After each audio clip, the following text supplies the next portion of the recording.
Hey guys, welcome to my YouTube channel. This is Jay Patel and I am a certified physician assistant here at MyFitMed. Here I cover multiple topics to improve your overall health and fitness, and the topics may include hormones, vitamins, weight loss, and overall lifestyle changes. The goal is not to treat you but to educate you to help you get in the best shape of your life. Enjoy the video. Today I am going to discuss about the things you can do to fix Ozempic face. If you have already started seeing changes in your face after taking this medication, semaglutide Ozempic, after having a massive weight loss like loose skin, deflated face, here are the 5 things you can do to improve your skin health and restore the volume in your face. Number 1, fillers.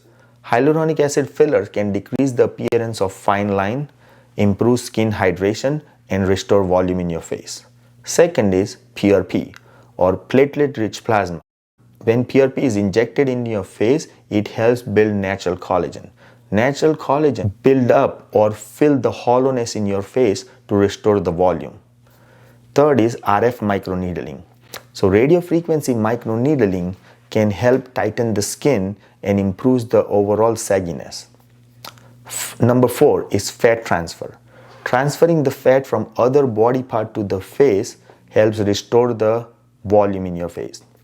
And the 5th is face or neck lift. This is the surgical and most invasive option, but this helps improve the sagginess of your face and also improves your skin tightening. If you are on this Ozempic medication or if you had massive weight loss, these are the things to improve your overall face volume and improve the skin quality. Thanks for watching. Hope you learned something about optimizing your overall health. Talk to your medical provider before starting any treatment. Let us know what other topics you want me to cover. Give us a thumbs up if you like the video and subscribe for more videos.